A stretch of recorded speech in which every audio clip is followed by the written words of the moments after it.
Welcome, everyone. I'm Debbie Schwartz, founder of Road to College and the Paying for College 101 group. I'm here tonight with Ellen Whalen. She's our counselor in residence in a program that we run called College Insights Academy. And before we get really officially started, I have to just stream this to Facebook. So if there's people who can't come in or want to watch it from Facebook, they can.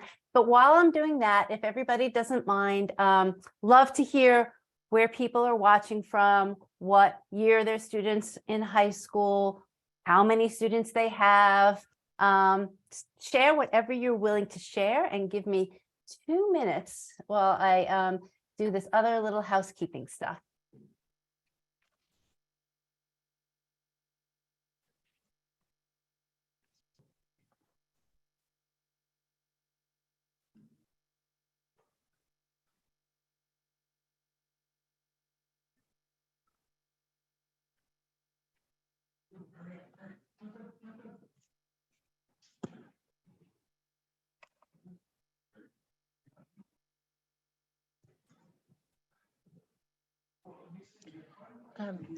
It's for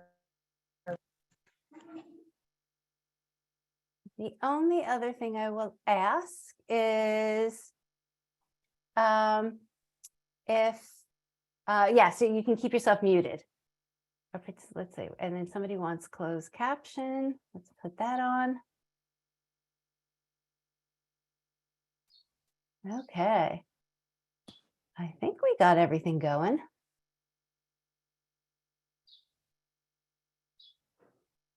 Great. Is closed caption on? Can people see that? Because I can't. I don't know. Ellen, can you see that? No. Yes, I can see closed captioning. Oh, thank you. Thank you. Thank you. Okay. So thank you everybody for showing up. Thank you even more, although I love everyone here, for the people who are on video. So it makes us feel a little bit easier to kind of do a presentation. It's kind of so hard to always maybe just talk to a blank screen, but so I love seeing people's faces. So nice to see everybody who's here. This is, and I haven't even looked at the chat. See everybody. Ellen, have you looked at the chat? Anything that most people have class of 2024? Yes. Yeah. That Wide makes variety. A lot of twins. Oh yeah, that's because I don't have twins, but I just can only imagine. This is the pinnacle of parenting twins, right? When you have to deal with the admissions process. So my only other housekeeping request is, if you don't want to say anything, please keep yourself muted. If you are willing to share your lovely face, we'd love to see you on video. And if you do want to unmute and ask a question, I'm perfectly fine about that. Just, when you're not asking a question, to keep everything muted. This is being recorded. We will send a link to the recording. It is actually also streaming it on Facebook for people who wanted to watch it there. And we're going to get going. We will try to finish this within an hour. Although sometimes with questions, we tend to go a little longer, but we don't want to keep people too long. And let's get going. Actually, before we really go to the next slide, Ellen, do you mind giving a little bit of background on yourself and how we've been working together for the past few years? Yep. Hi, welcome everyone. I'm Ellen Whalen, and this is the third admission cycle I'm going to be working with Debbie. And I actually was drawn to Debbie because both she and I have a similar mission about empowering and educating families through this process. And I've helped hundreds of families already. This is my 7th year of doing this. And I've edited, I was just thinking, close to probably 1,000 essays. Like some students, I do 40 essays alone. And I used to be a professional writer for like 13 years, and I come from a sales and marketing background, which I find really helpful in this space to help package the students and help them find their best strengths so that they can stand out and shine in this ever more competitive, increasingly competitive space. And anyway, I just really enjoy helping families through this process, which isn't easy at times. And And it's just my honor to help guide families through this journey as these children mature through the process, and hopefully parents, because parents are going through the journey. Yes. And Ellen and I mean, maybe this is nerve-wracking for parents, and we both have been parents through this process many times, but we kind of enjoy nights like tonight because Ellen once said to me, this is kind of like our sports talk. It's our review of the numbers. We may not have the absolute answers to everything, and there may not be absolute answers, but we hope that we can impart a direction for people and a kind of some sort of higher level understanding that you can drill down, to your particular situation. And also for parents to know that they're not alone in this journey. Yes, very much so. So just to also give you a little sense, one of the things that what Ellen and I particularly work on is a program called College Insights Academy. And I don't know, some of you might be familiar with a software that we also provide called College Insights.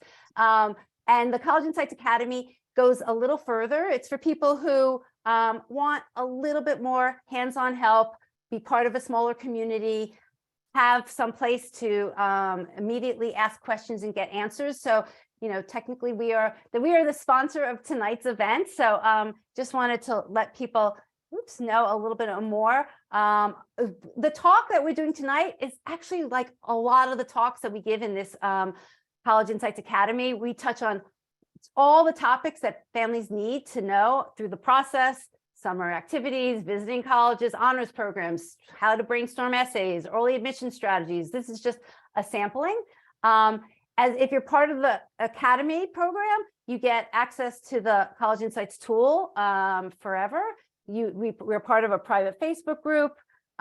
We also provide 2 personalized services. One is what we call college list review. So we actually work and review your students and your family's list, because I think it is a family event.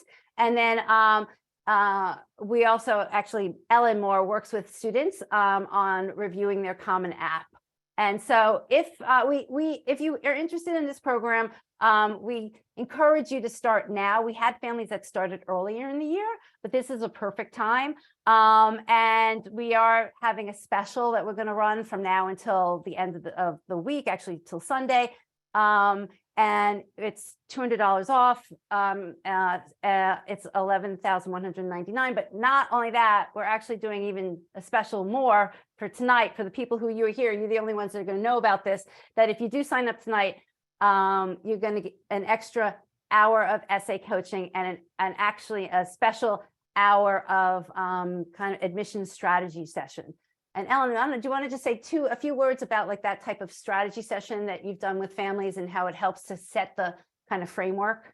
Yes. So I find it's, I ask families to give me their students' transcript and, if they have an activities list at the very least, or hopefully a resume at this point, but if they don't, that's something we can talk about. And then a rough working list of colleges they're considering. And just begin to dig into, what their objectives are and where I see the students' strengths, and how I think they can expand certain activities and to really just bolster them through this process. And so it's a really targeted brainstorming, educational session, and I really enjoy getting to know families that way and building rapport with them, as hopefully I could then continue to work with them. But I did want to add, Debbie, that of our typical talks that we do 4 to 5 talks a month, and one always includes our office hour, where it often goes for an hour and a half. But anyway, where people can ask any question they want, and we do that usually we try to do the first Sunday of every month. And then we also, whenever I do a talk, I always leave time for lots of questions. And so it's a lot of hands-on time. One-on-one is a group, but access to me that way. And then on our Facebook group, I answer questions all the time in the Facebook group. Anything anyone asks has a question there, and I'm always sending out really cutting-edge, informative articles too on the Facebook group. So thanks, Ellen. So consider this like a sample of what the types of programs that we run in the Academy. So getting started. Oops, it didn't. Sorry. Okay. Talking about numbers, the numbers I want you guys to think about as we're going through the slides tonight, and our number of applications, right, that colleges might receive, yield, and we'll talk a little bit about what yield is, percent of the class accepted early decision. Those three pieces, and all of these pieces they're like puzzle pieces, right? We're trying to put together a puzzle tonight based on information that some colleges give us more, some colleges give us less, what the trends are. We're trying to make sense of it all, right? But a lot of what drives these higher, trends are number of applications, the yield, the percent of the class accepted early decision, and you'll see a little later how that impacts it. Those three things are on the college side. It's their numbers, and there are more, but those are three important ones. And then there are numbers on your family side, right? And those numbers you need to be aware of are your EFC, expected family contribution. Would love to see in the chat if people have estimated that, if they know what that even is. And that will soon be called student aid index, because there's a lot of changes coming. So there is your EFC. There is your budget, which could be the same. In a lot of cases, people want their college budget to be less than their EFC. I already see people have put in that their EFC is too high, completely, understandable. That's the way most people feel. And then there's your students' numbers, whether, and I know, and we're not only, considering, students as only numbers, but these are the things that go into it. It's your students' GPA and your test scores. So we're trying to understand what's happening in the world of college and by those top numbers and more. And then we're trying to understand your family and your student and find the right match. So just keep that in mind. Debbie, I would add, it's not a number, but the student's major is really important. But someone asked what the EFC is. Did you say it's the expected family contribution? I did, but okay. Yeah. Meaning the amount that when you fill out the numbers for the FAFSA, the amount the government, in the case with the FAFSA, what the feds think should be, what your family can contribute to the college education. And if you don't know what your EFC is or haven't heard about it, definitely go to our website, roadtocollege.com. We have articles about it. But the best place to do a good estimate is actually, I would Google the College Board EFC calculator. And it's probably one of the better ones out there to give you a sense of what your EFC is. Quickly, the EFC and the SAI, it's just the student aid index is the rebranding of the EFC through the feds when they roll out the new FAFSA come December 1st. That's all it is. It's marketing. Well, it is a slightly different calculation, but yes, majority Correct, of it. in the sense, the name itself. Yes. And I feel for you guys, you are a little bit going to be caught in this rollout of new federal regulations related around financial aid. I will mention it a little bit. We're probably in a month or two going to have a whole session on it. But it probably will impact admissions, particularly early admissions, and actually, regular admissions next year. How it's going to impact it, we don't know yet. That's like the unknown. Yeah, somebody's asking, I would Google just these exact words, College Board EFC calculator, and then it will bring you to that calculator, which I think is really a pretty good one to start with. Okay, so let's start. This is a trend, and a lot of the numbers that I'm going to go through were from the actual Common App itself. It actually shares statistics, which are very helpful. And then we've also pulled statistics from specific colleges as well, as examples and to kind of show trends. But this is not new news. Even if you haven't, this might be your first child in the admissions process, but we've seen a trend over the past 4 years and before that, but the trend is that number of applicants continues to increase.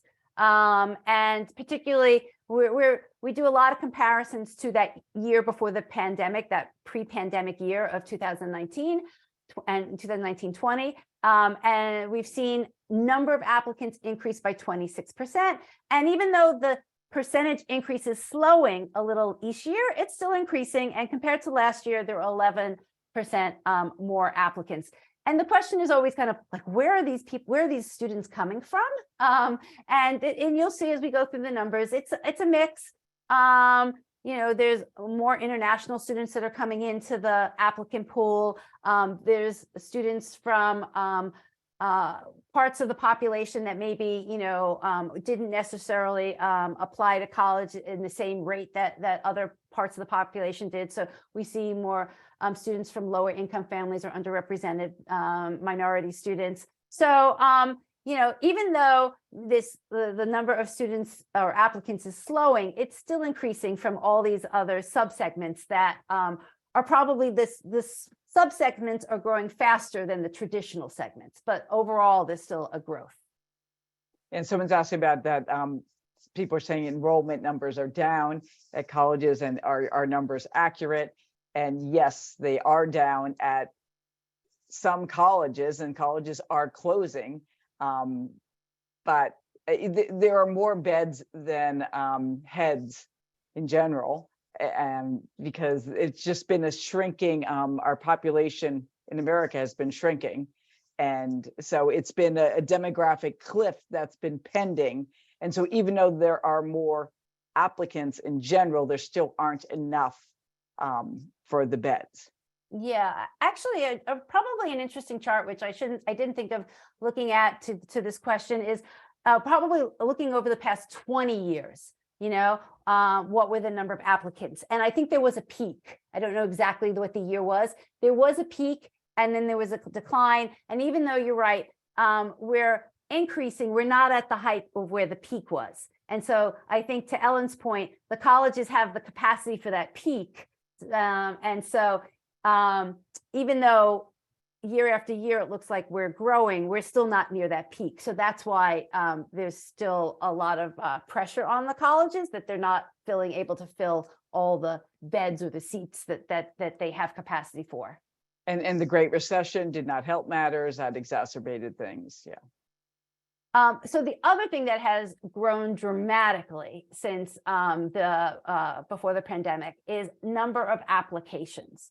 So as you can see, there's been a 30% increase in applications since before the pandemic. And even though, and this continues to increase 7% since last year. So applicants have increased, but applications have increased even more. And that's what one of the numbers I mentioned earlier to keep in mind, number of applications. That's a little bit of what's causing some of the, I call it the velocity, the chaos in what's going on. So we could have had flat number of applicants, but you could still have increasing number of applications. And that's really kind of a driver of some of the trends that we're seeing. So related to that is that because the number of applications has grown faster than the number of applicants, we definitely have seen that there's a subsegment of students that we would call high volume applicants. You know, I think the average now of applications that students send in is 5.8. So let's round it to 6. That's the average, and that average is made up of an extreme on one end, and you know, obviously on the other. And the number of students sending in like a high number of applications has really increased, and we have a slide about that later on. And if you look at that group of students that are now sending in 15, 16, up to 20 applications, there are certain characteristics about them. Not bad, but it's obvious. But if you find that these characteristics kind of relate to you, your family, your students, then that might be the pool of students that you know, your student is somewhat competing against. So students that are sending in a lot of applications tend to come from higher income families. They also tend 2.5 times to come from private high schools as opposed to the public high schools. They tend to apply early decision, so that puts pressure on the system. A lot of them are also international students, and students that are applying to more schools than other students also tend to be willing to submit their test scores. So just keep these kind of characteristics in mind, because these are the pressures on the system. And it's going to be the reason why you see some of the trends. And Debbie, I would add too that 40 at many colleges, 40 to 50% at the highly selectives are full pays. So that a lot of these colleges, these very competitive ones, are made up of these students that come from the highest quintile. Yes, yes. Somebody's asking how many applications are considered high volume. We have a slide a little later on. It's really that 15 to 20 range. Okay.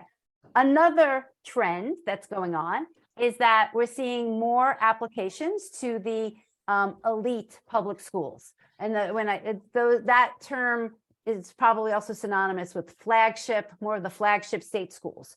So since the pre-pandemic year, we've seen an application growth of 39% towards these public schools as opposed to the private schools. Our thought is that that trend in sending more applications to the public schools is both driven by in-state students and out-of-state students. And it's important to dig in and understand that in-state versus out-of-state connection. And I'm just going to throw out some numbers. And these are numbers that you can find in what's called the Common Data Set, which is another session that we do in the College Insights Academy program, because the Common Data Set is a wealth of information. You have to kind of know what you're looking for and how to interpret and use the information. But I'm going to give you some examples of state schools. Florida State University, FSU, has had a tremendous increase in applications. Since 2016, the number of applications has increased 157%. This year, they got 72,000 applications, and their acceptance rate this year is 24%. So to Ellen's point, you know, in some schools are maxing out, obviously, their capacity. FSU hasn't necessarily increased the number of students that they can take. The number of applications that students are sending to FSU has increased. So therefore, by the laws of math, their acceptance rate has gone down. Has it become more competitive? Sure, because the school has to look through 72,000 applications. But are they picking a different type of student, a more higher caliber student than before? Probably, because now they have those higher caliber students to pick from. Sorry, I'm just going to mute somebody. Okay. I wanted to say, Debbie, that with regard to increasing beds, if anyone is going to do it, it's going to be the publics.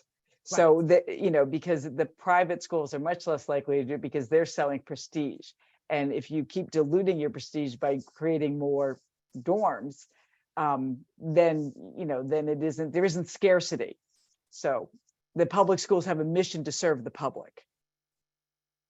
So somebody's asking, I don't understand this chart. What does the percentage represent? This is the acceptance rate percentage. So, and this is honestly, this is not this. This is acceptance rates from last year and the year before. We just didn't have them all for this year, but we wanted to show you the trend. And you can see the trend. These are in all of these public universities. The trend was really not within 1 year. A lot of them dropped tremendously. Purdue went from 76% acceptance rate to 53%, all driven by that velocity of number of applications that has increased in the system.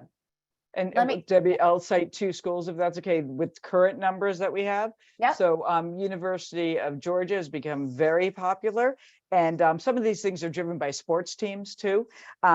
But they're down now to 35%. What were they? 42 last year? Yeah, 42. So now they're down to 35%. That's this year, hot off the press. But one needs to dig into that because it's a state school. You have to look at in-state versus out-of-state acceptance rates. So at Georgia, the in-state is 47% this year. out-of-state acceptance rate is 25%. So you have to know those statistics. Building upon that, UVA, they are down to 16% this year from 19% last year. In-state is a 26% acceptance rate. Out-of-state is 12%. And UCLA. Hi, Debbie. Yep, Sorry, there's a question in the chat which I think is important. I see it. I'm just gonna let Ellen Yeah. finish and then I'll address it. Oh. Yes. Okay. Sorry. So that's a, yeah, so I just want to say UCLA is down to 8.6 now. They had over 145,000 applications. So I do want to correct. I saw you're absolutely right. I was misstating. The blue column is from 2002, so it's been over the past 20 years. 2002, and the magenta column is 2022. That has been the change in the in these admission rates. So it wasn't, sorry, I apologize. It wasn't as dramatic as last year to this year, but you can see that like what this trend has been. And as Ellen and I spoke earlier today, you know, think back in your own college history of the schools that used to be, quote, not popular or not hard to get into. And it just feels like over time, those schools change, right? You know, so I could quote a lot of schools that when I was applying to college were like, you know, we thought easy to get into. They were the ones that, you know, were no-brainers, and those schools now are not no-brainers anymore. So I think that it's this shift that we'll constantly see. Let me throw out some other really interesting numbers, and Ellen was also kind of pointing out in-state versus out-of-state, why it's so important to pay attention to that. So for example, we know, and maybe you guys do too, hopefully, that UT Austin, you know, very popular school, but like a lot of the Texas state schools, they give a tremendous preference to in-state students. So 9% of UT Austin students are out of state, 9%. So, you know, if you're an out-of-state student applying there, not saying don't apply, just be realistic about. And so that 9% acceptance rate, although they haven't broken it out for us, you can just imagine that the acceptance rate for the out-of-state students is much different than the acceptance rate for the in-state students. So that's one extreme. Here's another extreme. University of Alabama, who has made a tremendous effort to pull out-of-state students to their campus. Besides recruiting, they obviously do it. A lot of people are familiar with the tremendous scholarships that they offer. So their percentage of out-of-state students is 65%. So it goes the other extreme. They want the out-of-state students, and they're gonna spend the effort and they're gonna give the money to make sure that they pull in out-of-state students. Just as another example, we're starting to see kind of the increase of the popularity of a school like University of Tennessee. And you can see now that they have an early action program, and they had a 43% increase in applications to their early action program since 2021. And 75% of the applications for their early action were from out-of-state students. And if you look at their in-state versus out-of-state, 45% of their enrolled students are out of state. So, and I bet you, if we track that over the next few years, that's going to go over 50% at some point. So some schools, some state schools want the out-of-state students. Some state schools want the in-state students. I'm not making a comment whether on the policy, whether right or wrong, but it's just the numbers tell you this, and you got to be aware of kind of what their policy decisions are. Okay. Well, another trend that we've seen, and this kind of goes along with the comment that we said earlier of that there's these high volume applicants, is that applications to the more selective schools has increased slightly more than applications to the less selective schools. And this is definitely driven by test optional.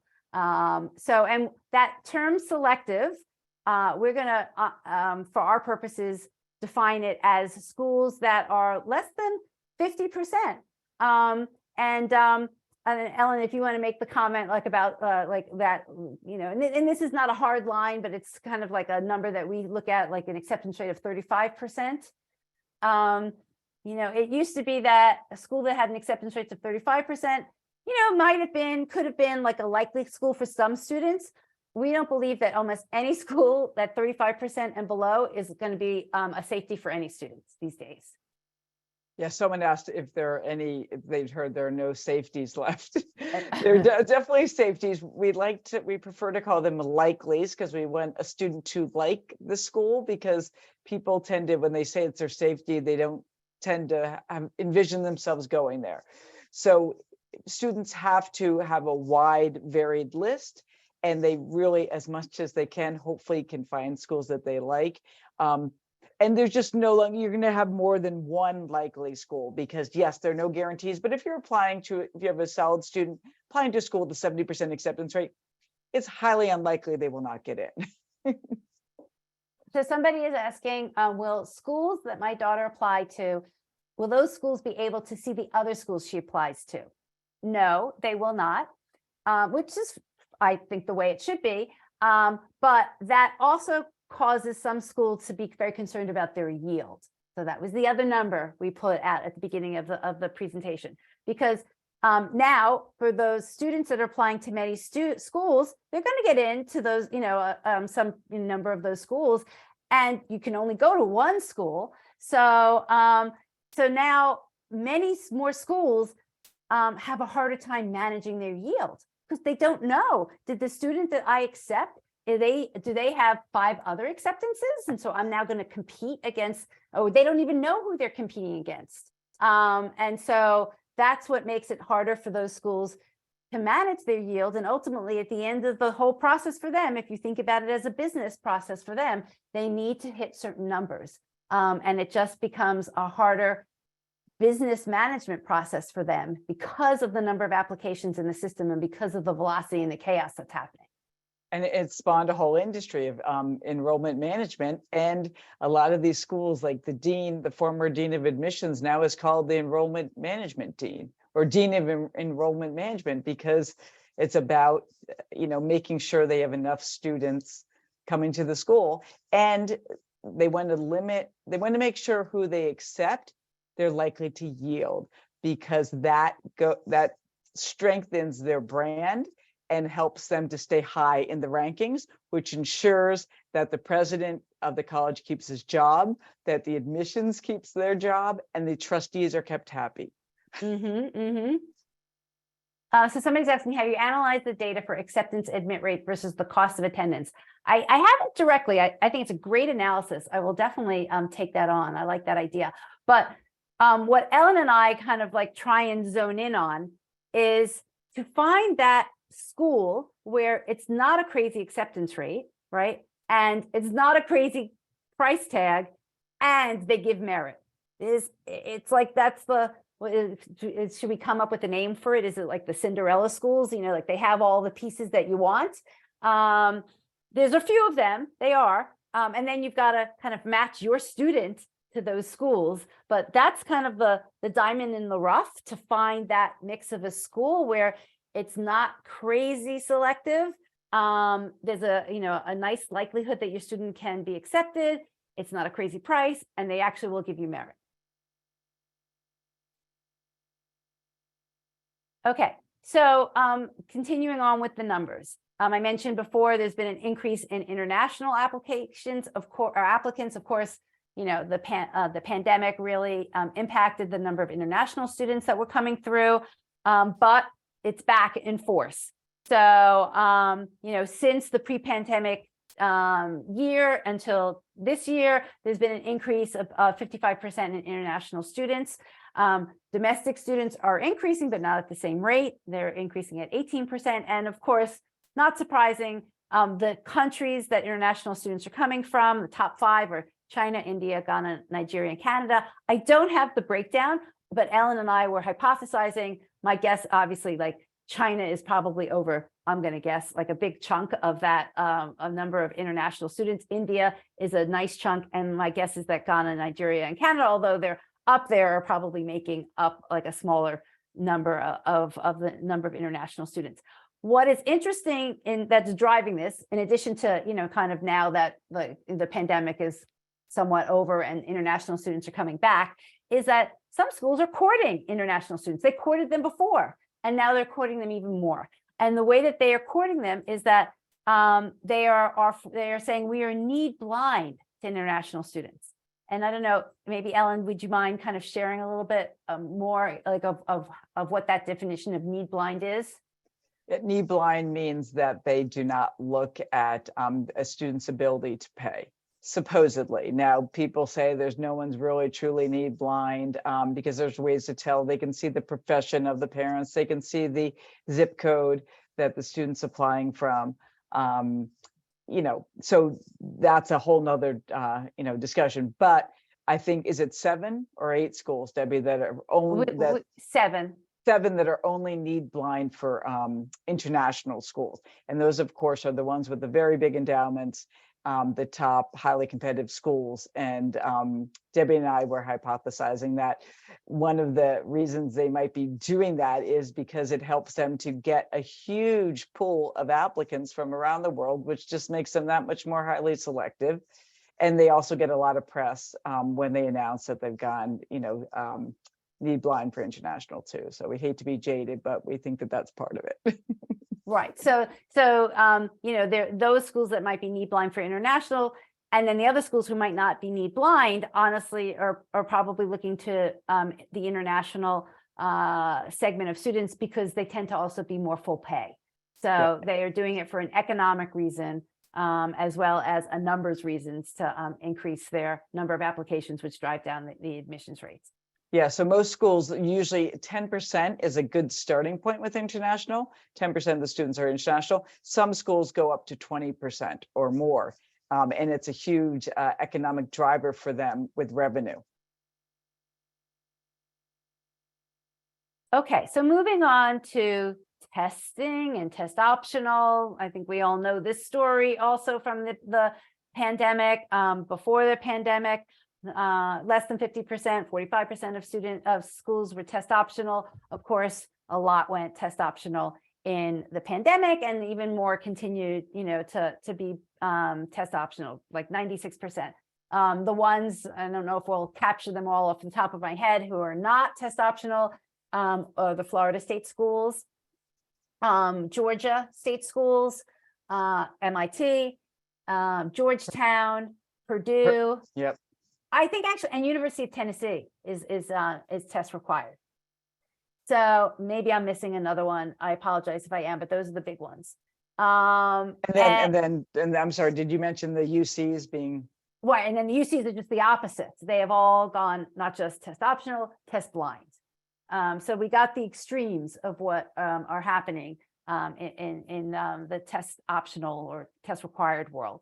And I think where we're at these days is that with a little bit of like an equilibrium or a settling of that 43% of students are still reporting their test scores. Again, that's an average, and they're probably, and we're going to show you at some schools where it's probably higher.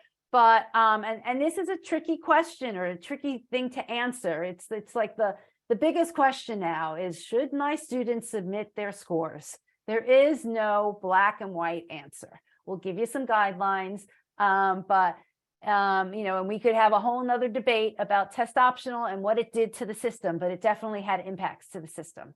And then there are schools, Columbia and can't remember the other one. Oh, UVA, who have said, they're going to continue to be test optional. So some schools are committing to it long term. Some schools, they said probably next year might be like their last year where they're going to decide if they're going to commit to it long term. And then there are, some particular schools like MIT was a well-known one that said we're going back to testing, and they had their data to prove why they needed to go back to testing. A good phrase is that test scores matter less than parents think and more than admissions admits. That's a good one, Ellen. Thank you. Okay, how do you gauge the importance of test scores? I can't give you a black and white answer, but we're going to give you, a sense of how to get an idea of each school, and how much, as Ellen said, there's kind of like this, like, oh, we're test optional. But then if you dig into the numbers, yeah, they're test optional, but they seem to lean one way versus another. We would love it if the schools actually shared this information. The information we'd love to see, which they don't share, is how many students applied for the test and how many students did the school accept that had a test. The information that we can, and once in a while, there's a school that shares that. Last year, I think they maybe were 5 schools that shared that information. This year, personally, I have not even seen one school that shared it, but if you guys know of one that I missed, please let me know. And this, Tufts shared it, Debbie. oh, did they share it? Oh, I missed Yeah, that one. 40%. What, 40% of what? What did they- 40% did not submit test scores that were accepted. Okay, great. Good for them that they shared that information. I would, wouldn't it be nice if they all shared it so we wouldn't be digging and guessing? Okay. Oh, and Carlton too. Great. I'm going to look that one up as well. And you got to give kudos, honestly, to the schools that are more transparent with their data. Hopefully that they would be an example for other schools as well. But so one way of getting a sense about what the school does with test scores is, again, going back to the common data set. There is a section C9, which shows you of the students that enrolled, how many of those students submitted a test score. I cannot say that this is pure math. We're going to be making assumptions when we look at these numbers. The assumption that we're going to be making, that Ellen and I talked about, is that we don't really believe this day and age that a student submitting a test score is submitting both an SAT and ACT. So we're going to make the assumption that most of the numbers here are from a student submitting one type of score. And if you went with that assumption, then you could look at Carnegie Mellon and say that 69% of the students, because if you add that up, are sending in a score. So, or not sending, 69% of the students that enrolled had a score. If you take that backwards, you can only make the assumption that there was probably a fair number of students that applied that had that score, that they ended up with 69% of students enrolled had a test score. And it makes sense at a school like Carnegie Mellon, a more technical STEM-oriented school. I think you will tend to see at the STEM-oriented schools that they are relying more on test scores. They basically want to make sure that the students can do the work. That was ultimately, at the end of the day, that was the reason why MIT went back. They felt like their best indicator of knowing if the students were strong enough in the technical areas that they needed them to be strong enough was a test score. So I urge people to look at this section in the common data set. Here's, another example, Tulane. Again, making the assumption that a student isn't submitting both scores. They over 50%, 56% of the students enrolled had submitted a test score. University of Alabama, not surprising, because the way that they are luring students and giving out money is that they want you to have a certain GPA. You can still apply without the test scores and have a certain GPA and get money. But again, if you've got a test score, that also helps you get money. So, the percentage of students enrolled for University of Alabama, 76% probably, had a test score. So again, we're showing you some of the higher ones, but, on probably more of the average is Penn State. They are kind of like, close to the average that we showed, which was the 43% of students submitting school tests. That's probably what's going on at Penn State. So again, dig into the numbers. It kind of it's not black and white, but it gives you a sense. So Ellen, if you have a test score, if your student has a test score, how should they decide whether or not to submit it? If their test score is at the top range of what the school is publicizing as their test score range, absolutely submit it. It just reinforces your students' academic caliber relative to the type of students that they want to attract at the school. If your student's score is in that 50 to 75th percentile, we would still strongly consider, submitting it, because it still shows that they performed well on tests and that they can perform well doing the academic work at that school. So, it just kind of, at the bottom line to all of this is, if your student and you feel that adding that test score to the application, improves the application, then do it. If it adds question to the application, then I would probably not. But if at a minimum it's neutral and it makes your application stronger, then add the test score. And then the students who have test scores in that like lower range, it's harder to say, a yes or no, whether or not they should submit it. It might depend on other factors. It might depend on the major that they're interested in going into. Even if we don't have a breakout of numbers related to majors, we know that which majors tend to be more competitive. The computer science majors, sometimes the business majors, the economic majors. So if your student is applying to a school in one of those majors and their test score is at the lower end, it might not be a good idea. But Ellen, maybe like you had another example of a student who is a classics, right? Yes, regarding, I'm sorry, just acceptance rate, what? Oh, just like, it depends on your major and Yes. how much that test score may or may not be a competitive piece of the application. Yeah, well, I regarding that, it's also like the school, like if the average test score at your school isn't that high, then sometimes like I've heard Yale admissions officers say even like a 29 ACT from an underserved area, maybe like, in West Virginia, would be an excellent ACT score for that school, and that student should submit it. But for a well-resourced school, you would not submit a 29 ACT to Yale. Right. So that goes to the point of like, how selective is the school? So that might impact whether or not, whatever your score is, if you're going to submit it. And sometimes also this high school that you come from. If you come from a well-resourced high school where a lot of the other students are submitting their test scores and they're good test scores, there's, the admissions rep is very familiar at the local level of what the high schools are like. And so they might kind of wonder, how come the student didn't submit a test score?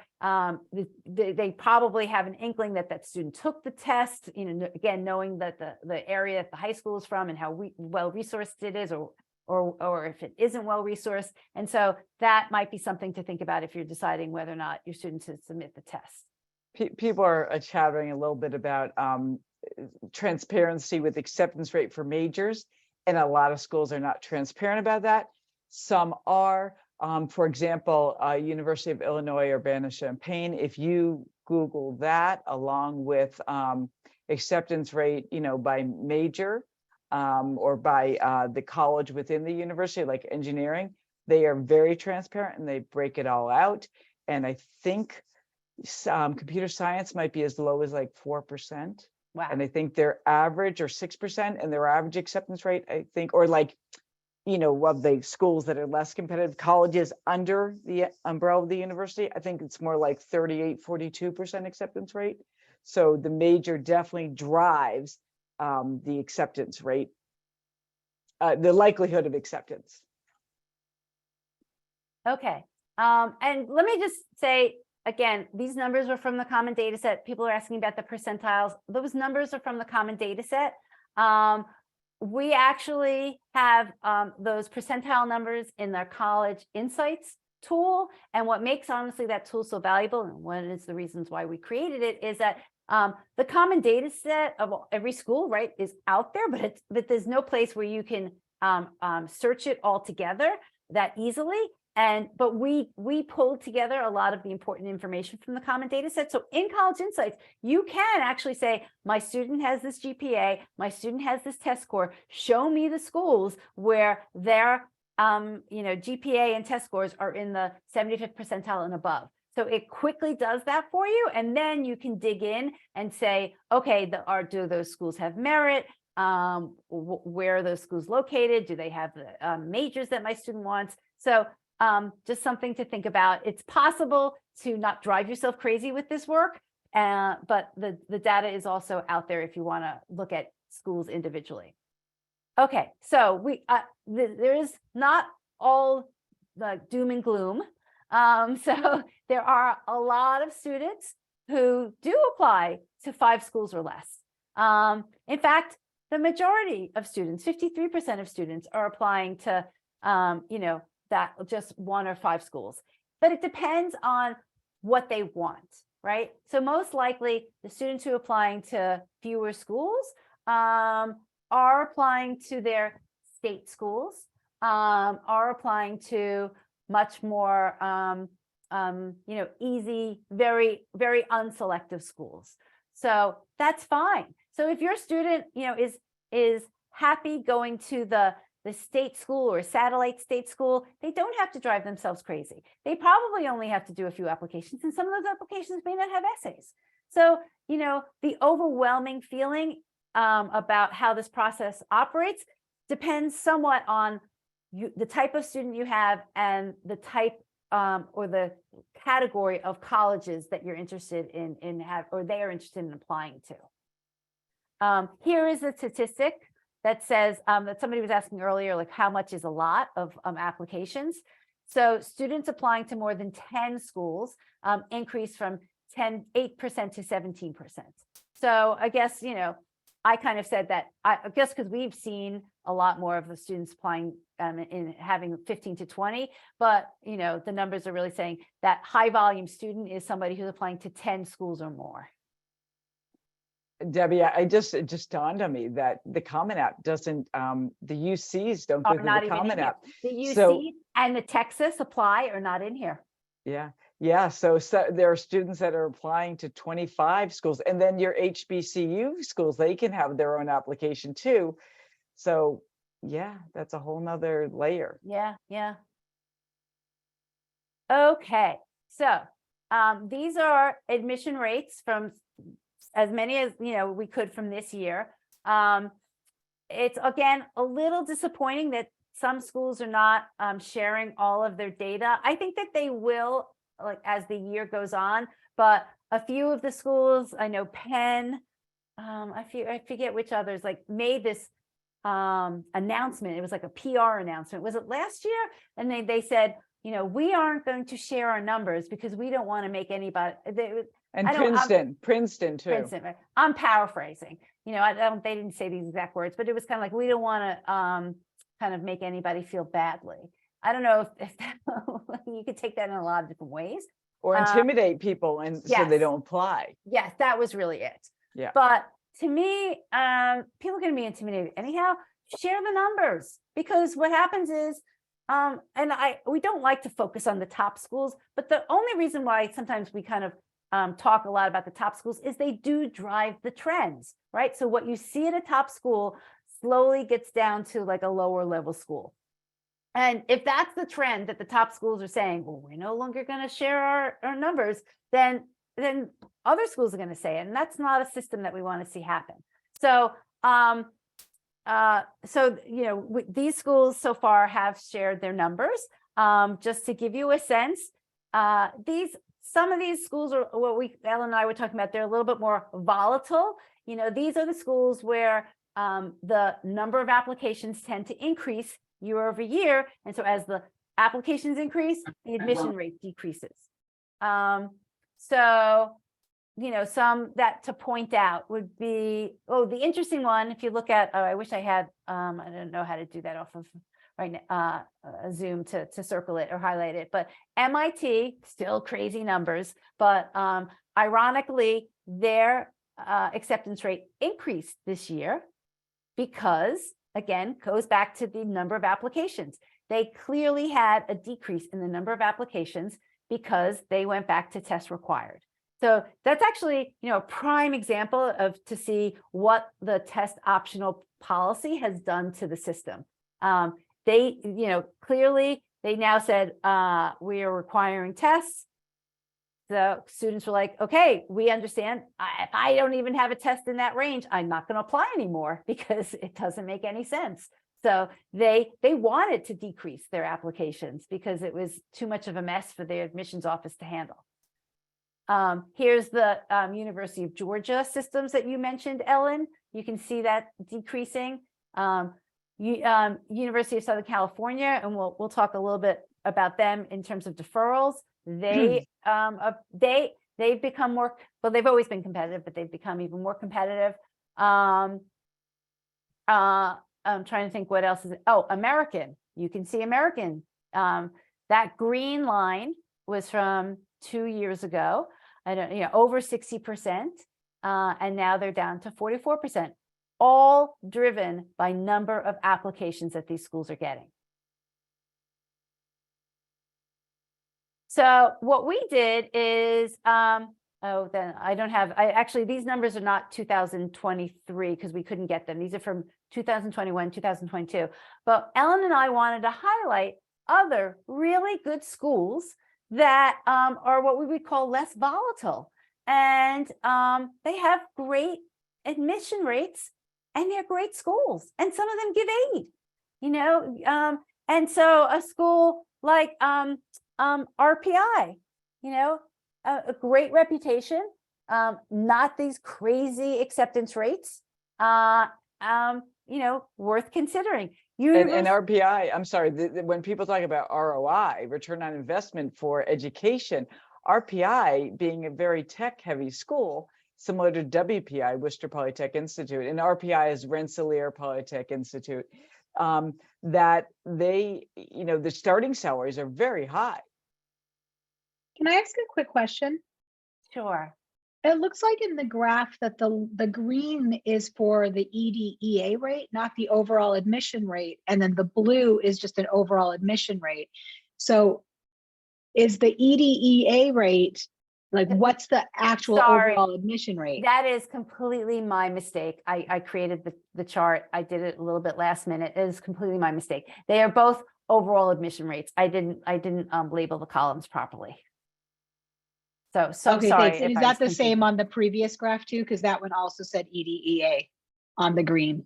Oh, yes. So sorry. Okay. I'm no, so sorry. that's great. Thank you. I was just like, wait, if that's EDEA, what's regular for those ones? So that makes sense. Thank you. You caught me a little bit because Ellen and I did a similar presentation in December on early admission rates, and I used those charts to just update it, and I didn't change the column heading. So sorry.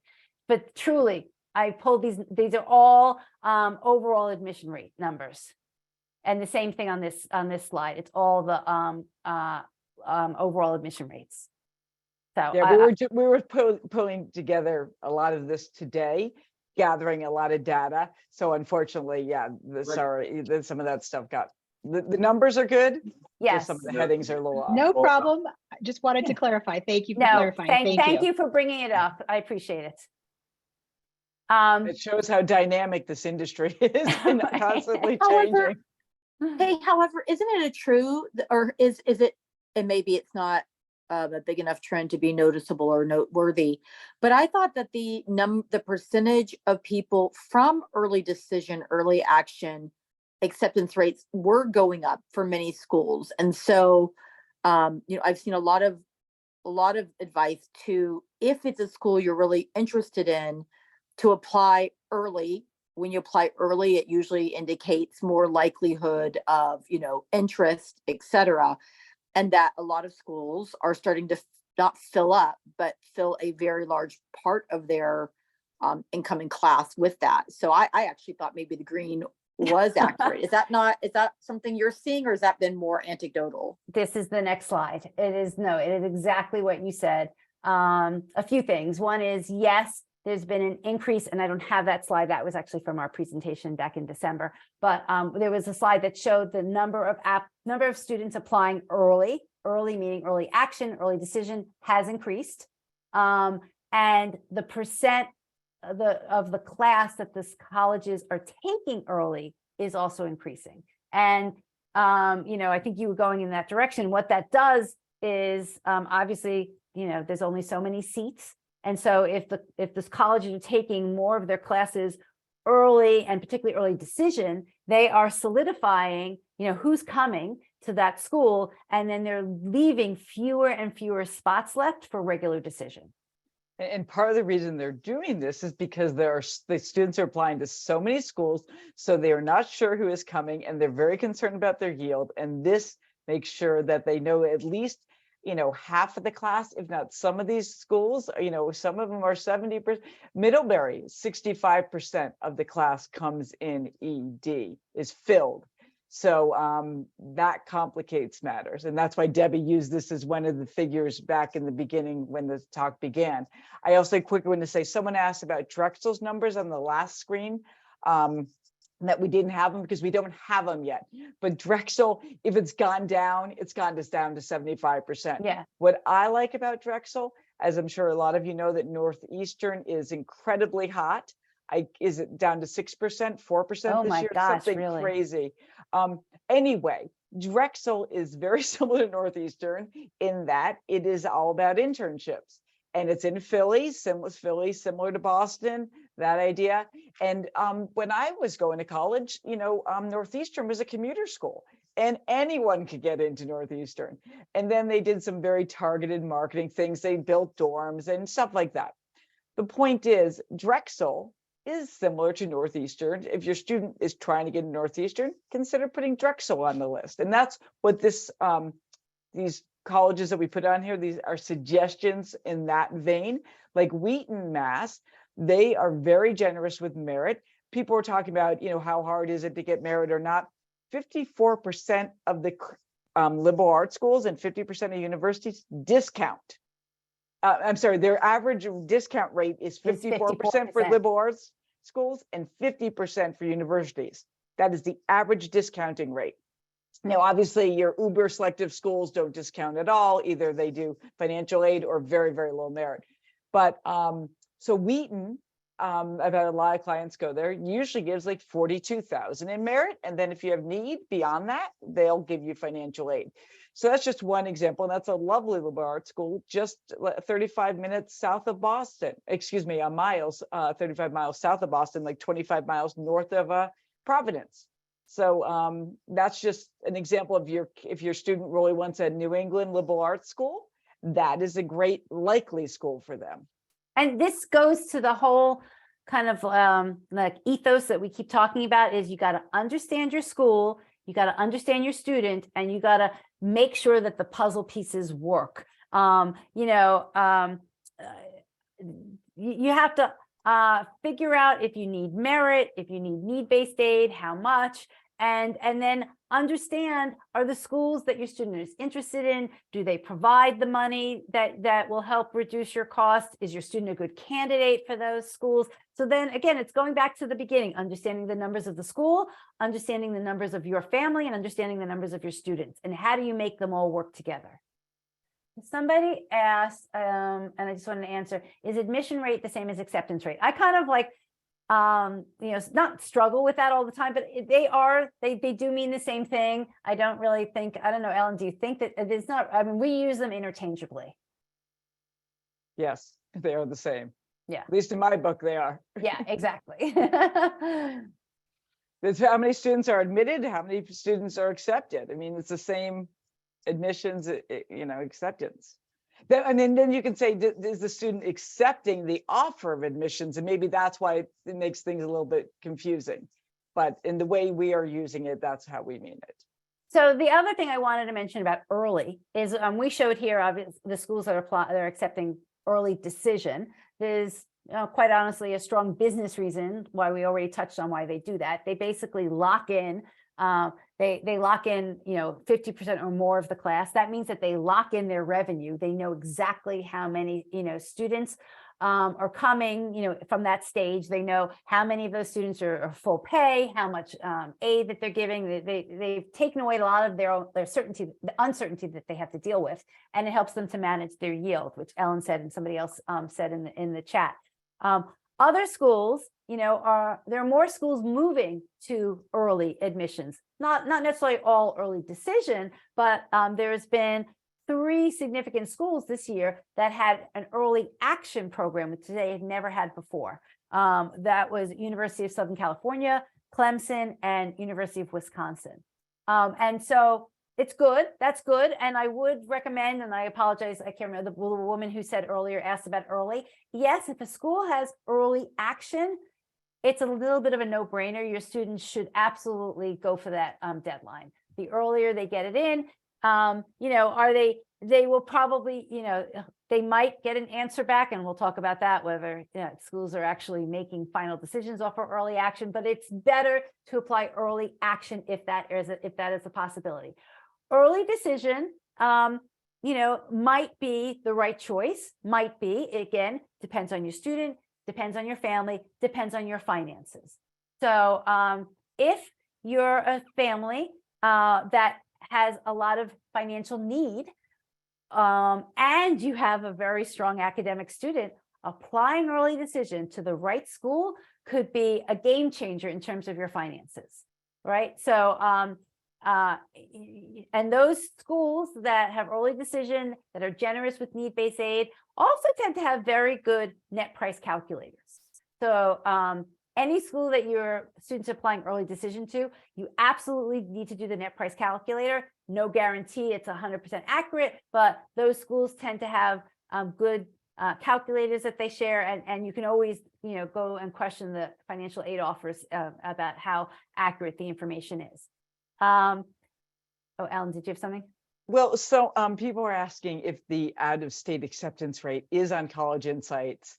And someone also wanted to know where you found College Insights. So, oh, okay. So we do not have the in-state versus out-of-state acceptance rate. It's actually, not all of that's disclosed. I was going right? to say, it's not even public information. I mean, again, that is, I'm trying to think, that's not even in the common data set itself. The only time we see that information is if a school shares it, like in a press release. Yeah, So, just Google it and then you'll know if it's there. Yeah. If they share it, Google it Yeah. and you'll find out. Yeah, the out-of-state, in-state information I was sharing, and we don't have it on College Insights yet, but it might be something we add because we're always thinking about new data that we should add.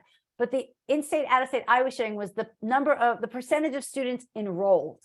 So that information is in the common data set. It's under student life, that section. It will tell you the number of students who are out of state that attend that school. So that's the enrolled number. It's not the acceptance rate. Yeah, and I just found that, I forget how I came across that. An article I found had the University of Georgia and UVA in-state, out-of-state acceptance rate. But someone wanted to find out, Debbie, how do they find the College Insights tool? Oh, it's you can go to College Insights. Here we go. collegeinsights.roadtocollege.com, or if you guys, you can Google it as well. But I'll put the I'll put it in the chat. Someone had asked about RPI schools that are similar to it. Like I had said, WPI, for example, Union College can be another one. And someone asked WPI, what's the acceptance rate for that? It's around 50%. You can Google that. You can say acceptance rate for the, WPI. And if you want to try to get the most up-to-date data, you if it's available, say acceptance rate for the class of 2027. Yep, That is what you do. and And so if there's a press release from the college, often it's published in the student newspaper. That is where all the data is. And I'm going to shortly be showing you a prime example of that. So there's a question, can you turn down ED offer if the college does not meet your financial need to support the college fees? I mean, technically, yes, you can do that. I would strongly encourage, again, those ED schools are pretty accurate with their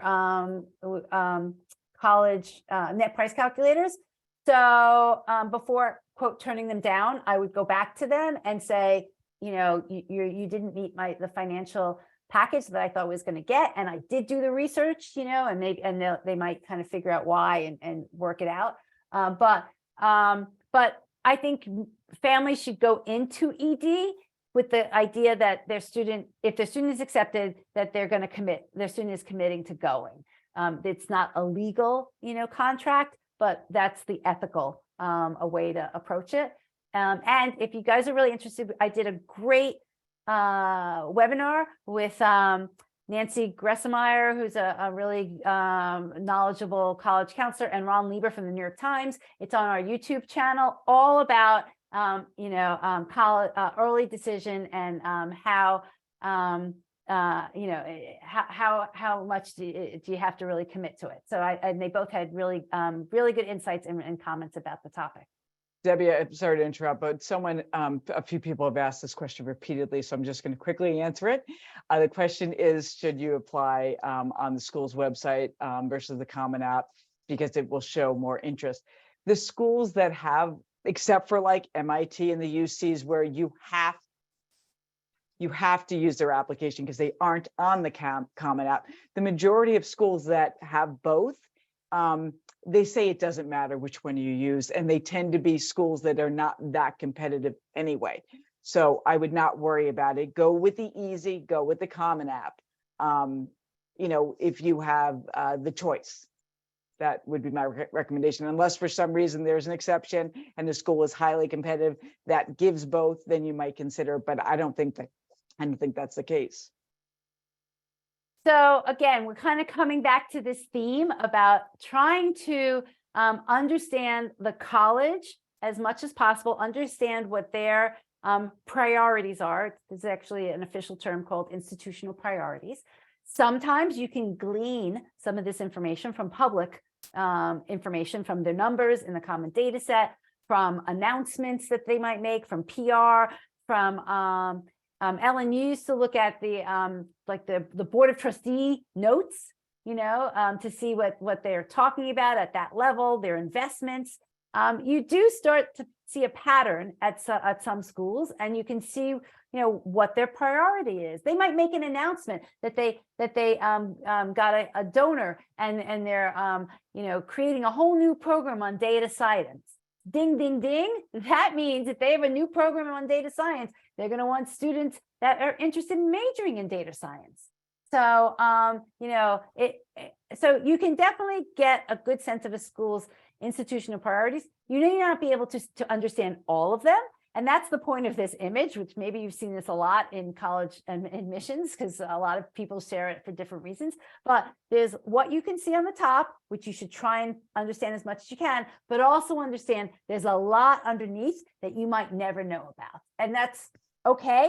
That's where you can't, kick yourself and you can't drive yourself crazy. You can only do as much as you can, but, try and understand what you can and recognize that there's a lot that you might not know about what's going on. And the other thing we wanted to point out, and Ellen talks about this a lot, was really is that to understand what lane your student is in. So Ellen, I'm going to pass it to you to kind of give an example of what you mean.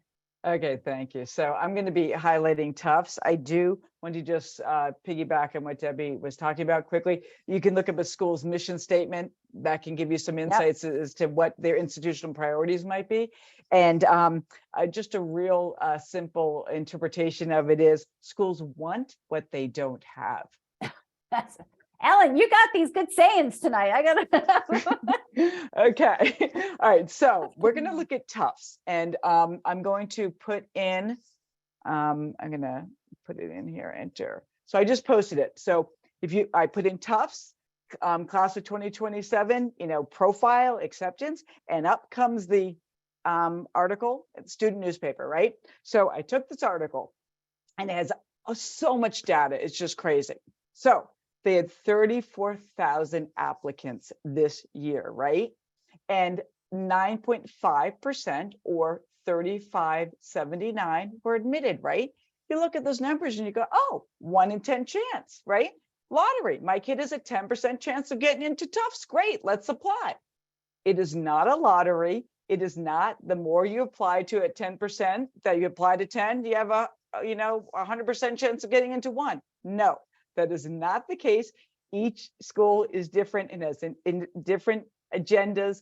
And the more you add does not mean the more likely a student's going to get in. If your student is a good match for a variety of schools, they might have a better chance of getting in the more they apply to, if it's good matching and there's good demonstrated interest. But so I just want to make that point. So getting back to it, we have we're going to just say 3,500 students were accepted.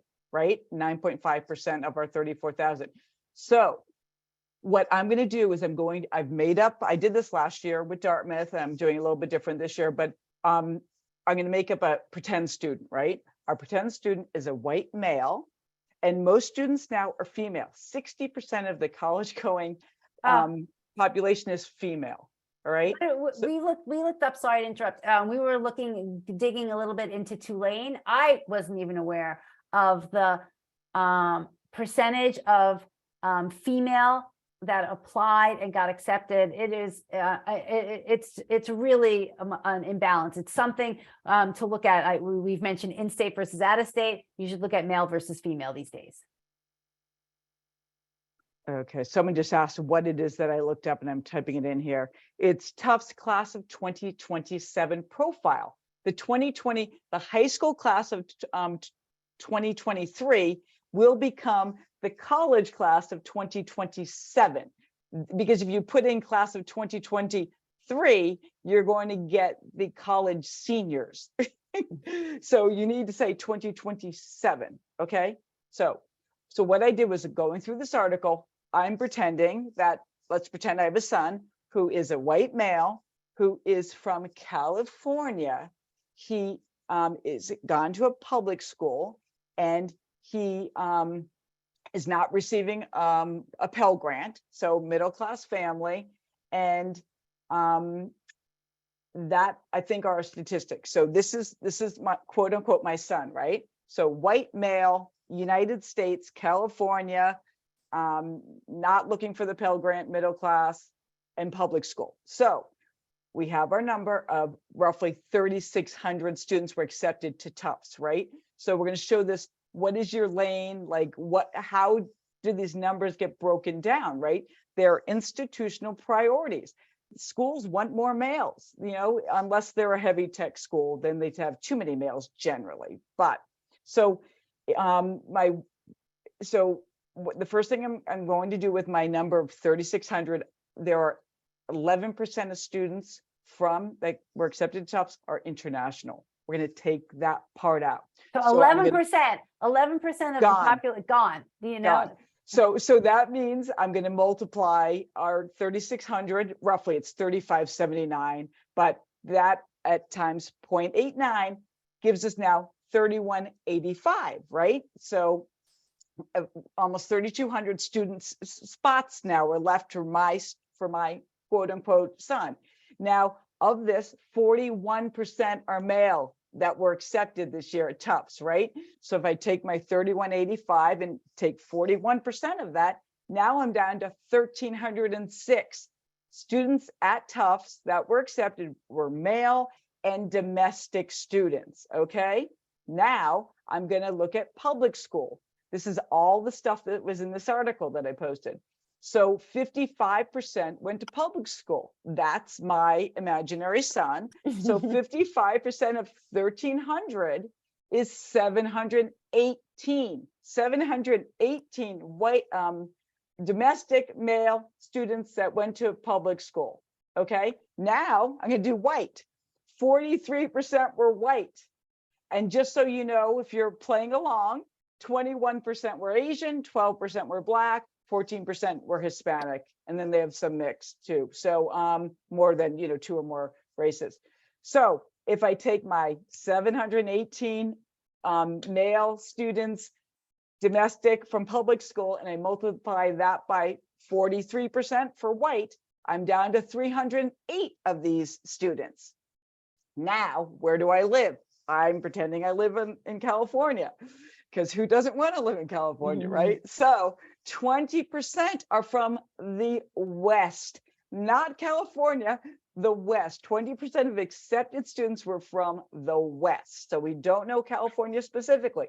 So if I take my 308 that we have gone down to, 20% of that gives me 61 white male students from the West Coast and that go to public school that were accepted into Tufts, 61 students. So now the last piece of this is a Pell Grant. So 13% of students accepted to Tufts this year were receiving the Pell Grant, meaning they have high need. So 87% weren't. So my 61 students from the West Coast that were males times 0.87 is now down to 53. 53 white male students from the West that go to public schools and do not need a Pell Grant. That is how many got into Tufts. Now you can move these numbers around, and these are rough, and I'm not saying these are exact, but this is an idea of what the lane is. So 53. So, you know, how many are from California? This is just the West. I would say probably 60% roughly, you know, are from California probably, because the article tells us that the states that California, the top 11 states admitted students are from: Massachusetts, New York, California. California's third in the list. So, and if I go with, you know, like 60% roughly, I think that's what I went to. Whatever I came up with, I came down to 40. I forget which number I used, but you get the point. It's just crazy. So, yeah, it's just, that's how much it can get reduced down when you are very specific about your student. And that's where you just hear people like, oh, my student's a top student, they didn't get in. And you have to realize there's a much bigger pool of competition than people realize. And the competition is excellent. And people do not respect that. They do not take into account how good the competition is. Your student might be great, but so is the competition. And some of that competition is beyond great. So there's the understanding about the competition, how much competition there is, and then back to what the school's priorities are. So, you know, you could have this fabulous student, but if it's not matching the school's priority, that's going to be potentially a reason why they may not get in. And again, you can't, like, you know, kick yourself, because that's could be stuff that's all under the water. You may never know. But it doesn't mean that you don't try to figure out what the priorities are. You don't try to figure out the numbers like Ellen did. It's not a science, you know, there's not like 100% exact answer here, but it gives you a sense of, you know, of where the schools are looking to fill their holes. And Ellen, you had another student that was a classics major and applied to a school where the classics major, Yeah. where Well, it was Tufts last year. Yes. oh, okay, it was yeah. Tufts. Yeah. Well, and that's the thing in this scenario that I gave. For all we know, my male student could be computer science. The odds of my imaginary son getting into Tufts with a computer science, you know, major, incredibly, it could be a 2% acceptance rate, because the 6 most common high demand majors are computer science, pre-med, engineering, nursing, psychology, and business. And you can throw econ into that when you're looking at liberal arts, econ and business. But liberal arts schools do not hold, when a student gives a major, they take it with a grain of salt, versus if a student has to apply directly into a college in a university, like the computer science or the engineering school in a university. So that sometimes you're applying directly into that school. And sometimes you're applying into the university in general, but liberal arts schools, you're just applying to that school. And the major doesn't drive the decision as much. Okay, so summarizing, you know, what are the trends that we're seeing? Actually, the first one is a trend we didn't actually even talk about yet, but what we've started to see a lot of is schools are accepting students, but the big but they're not accepting them in the traditional way. So they are accepting them and saying, hey, we'd love to have you come, but we can't have you come for freshman fall. Please transfer in, and we give you a guaranteed transfer for the fall of your sophomore year. Okay, so which again, talk about what's that going to do to the numbers in the system. If there are schools now filling up their filling up their you know, class, you know, that way, well, I guess actually that won't really impact the freshmen, but I guess that's interesting that they're probably putting, if you were a transfer student, they probably have a certain amount of transfer spots that they're willing to kind of like pre-fill by telling students that they can come in the fall of sophomore year. So that's Well, they figure some of them are going to leave, obviously. right. So that's one trend that we're seeing. Here's another big one. And this was a huge, you could say, issue for Northeastern this year, is that they accepted you, but they didn't accept you to the Boston campus. They accepted you to, and I can't remember, the California campus. They acquired a school last year, and I think it is in Berkeley, but don't hold me to it. I think It's former Mills. Mills, right? No, but yes. right. So I don't know the actual like, or is it Oakland? Is it Oakland, California? I think that's where Yeah, I think it is in Oakland. Oakland. Yeah, Yes. So Northeastern, and they got a lot of backlash about this. Accepted students, because the backlash was, and I don't think that they did handle this well, is that they gave no indication that was what they were doing. So students applied and applied thinking that they were applying to the Boston campus. And then out of the blue, they were said, oh, you're accepted, but we're accepting you to the Oakland campus. So that was a surprise. And then there are schools that say, you're accepted, but you're accepted and we want you to do your first year overseas. So, these are kind of like new trends that we're seeing. And then the other one is you're accepted, but we're not going to have you start in the fall. We're going to have you start in January. All I can say is be prepared. You don't know, which school is going to do this. And this may or may not be a bad thing for your student, but it's no longer you're accepted and you're starting in the fall on our campus. That's, may not be the norm anymore. We're starting to see these like fringe situations. So that's a trend.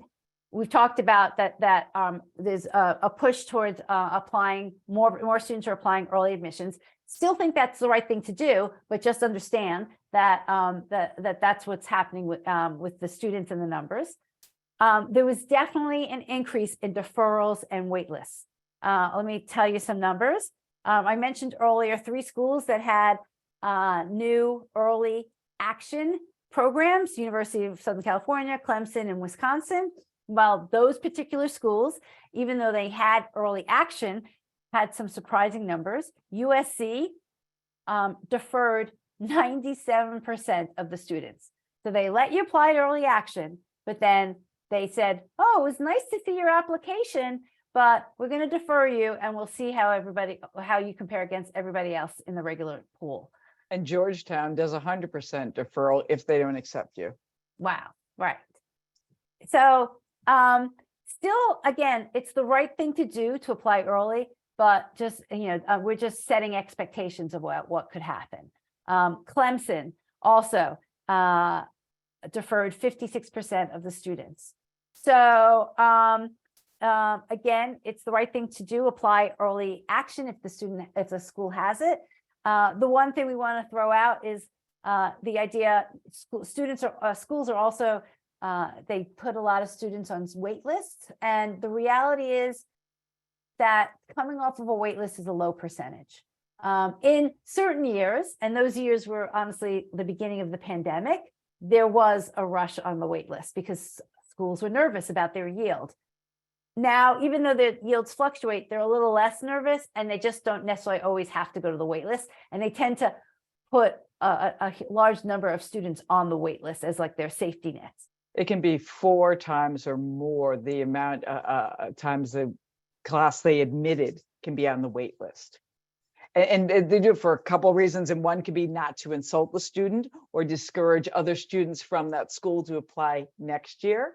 And another a trend we're seeing this year, Carnegie Mellon now has a priority waiting list, and it's a matter of the student selecting it and sending in a little bit more information to be in the priority wait list versus the regular wait list. So somebody asked, what does USNWR stand for? US News and World Reports. So that's like the, official big rankings that there's a lot of controversy over. And there's been a lot in the news that law schools so the top law schools, it was Harvard, was it Yale, that said we're no longer going to participate in US News and World Report. That's starting to be in the on the college level. Bard College, Colorado College, RISD have all said it. Will that trend continue? I don't know. To some extent, I mean, the reason why it's a trend that might impact, if schools pull out of the rankings is because I think schools that don't pay attention to the rankings have less pressure to play the game.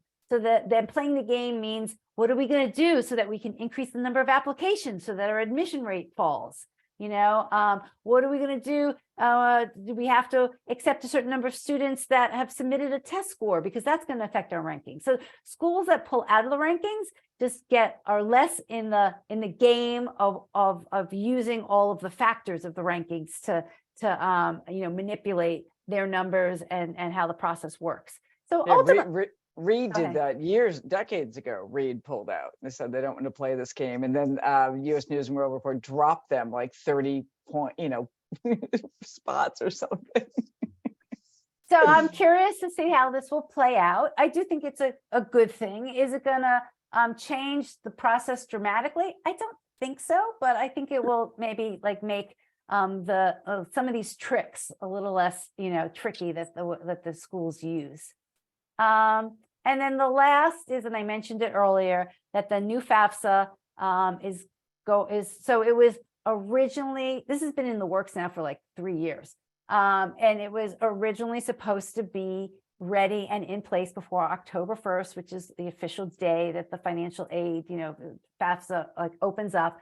The government just 2 weeks ago said, we just want to let everybody know that our official date that when we're going to be ready is going to be December 1st now. I have to honestly tell you, I have no idea what this is going to do. I don't think anybody knows yet what this means, because as everything we're talking about, right, kids are going to apply early, whether it's early decision or early action. So how can these schools make money decisions? How can they make financial aid decisions if the new FAFSA isn't going to be in place? I mean, they might be able to.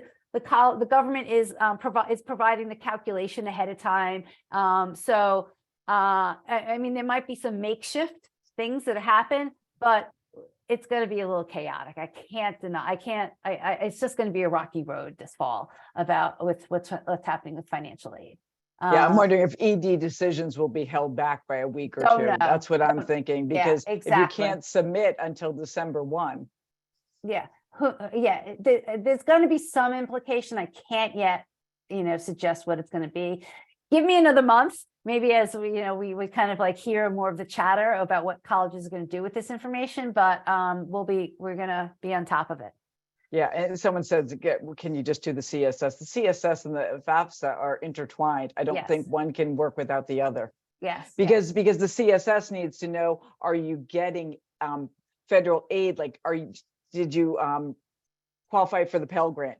Did you qualify for work study, for loans? Because they want to use the Fed's money first before they then give you grant money or merit. So that's why they go hand in hand. And the one thing I'll say that I think that we focus on a lot, is that I've always believed that, and the reason why a big focus of ours is paying for college and college admissions is because you cannot treat them separately, right? So the decisions your family and your student makes from an admission standpoint has an impact on the costs of college. It's those non-financial decisions that impact the financial decision. And so that's why this whole process is intertwined. How well your student might do on a SAT and ACT, which is a non-financial decision, can have a financial impact. What schools your student applies to has a financial impact as well as an academic impact. So they are very tightly woven. And in our college admissions academy program, we are constantly kind of jumping back and forth between the non-financial topics that we need to talk about and the financial topics. because they work hand in hand. So what's in your control? There are still a lot of things that are in your control, even though we talked about these numbers and trends that, you know, you may not be able to have an impact on. The biggest thing that is in your control, and that's why I'm glad that you guys are here tonight, is to educate yourself. Understand the process, understand the trends, understand what's coming up. I mean, you know, just that we're talking about the FAFSA changes for that, you know, they're happening in December instead of October. These are all really important to help you better navigate the system. You can absolutely educate yourself on your own. A lot of people I'm sure here tonight are a member of the Paying for College 101 group. That helps to educate yourself. But if you really, you know, because your mother went there, oops. and because Oh, I think, Ellen, I might have muted you by accident. You want to unmute yourself? Sorry. Consider joining our College Insights Academy program. Again, the session that we have tonight is just one example of how we dig into all the topics that we talk about. Kind of like that iceberg picture. You can talk about a topic by just like, you know, superficial ways of talking about it, or you can go deep, and we tend to go deep on all of these topics. So, you know, as we mentioned earlier, and I'll show you again, the special offer that we have to join College Insights Academy. And if you choose not to do the College Insights Academy, you can use College Insights on its own, which I've mentioned a little bit tonight. And we also do these individual reviews, because what we find is we're trying to help people kind of wherever they are. You want to do this process on your own, you can, and we encourage that. Sometimes you run into a roadblock, right? Or sometimes you just want another set of eyes to help you in the process. So, you know, you might at some point want somebody to look over your student's college list. So, you know, we provide what we call a college list review. You might want somebody to look over your Common App, so we provide that. So know that there are lots of different ways that you can get help. What's in your control? The college list, to me, is the most important thing that's in your control. You build that college list, you and your student. You and your student decide where they're going to apply, right? So you are, to some extent, shaping the outcomes, depending on if and then you want to make sure that that list is balanced. Do you have enough of the, you know, not just these reach fantasy dream schools? Do you have financial schools where you know that you know, if you get enough money, you can afford it? Or maybe if you don't even get the money, you can afford it. So be realistic, as well as, you know, be able to reach. But that college list is key to the outcomes. It is key to how much work your student's going to have to do, right? The number of schools that they apply to is going to drive potentially the number of essays they have to write. Ellen, you mentioned working with a student on, you know, this is not the norm, that had to write, you know, About 40. That was because, and we didn't actually mention this much today, they applied to selective schools. The selective schools also had supplemental essays, and they also applied to schools, well, some of the state schools that had honors programs. And the honors programs have their own set of essays. I'm not saying not to do this, just understand that every school that you put on the list, how much work may be involved in applying to that school. Understanding your students' positioning, your best positioning. That's kind of what Ellen was talking about.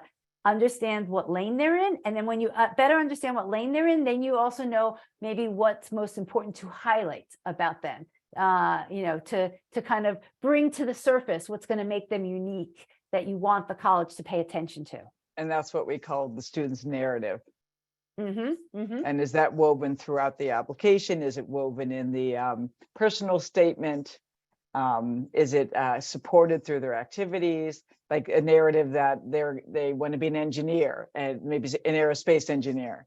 That could be their narrative. And yeah, so is there evidence supporting that they want to be an aerospace engineer? I start early in this process. I mean, this is not to make anybody feel badly. There are many families that have started earlier, like meaning that they've started, you know, in the fall. They started in January. They started in 8th grade. Well, we're not going that crazy. But when I say start the process, like start understanding this whole admissions process and things that we're talking about tonight, and the paying for college piece of it. And you guys are at a critical time, meaning I feel like you're right on the edge. If you start now, you have plenty of time. You won't feel pressured. You won't feel overwhelmed. We actually, open up this program again in June. We accept a lot of, families in June. It can still be done in June. You're under a little bit more pressure if you don't start until June. So to me, this is like you're right on the edge between, not driving yourself crazy, but if you wait too much longer, you might have to drive, you might feel a little anxious and overwhelmed.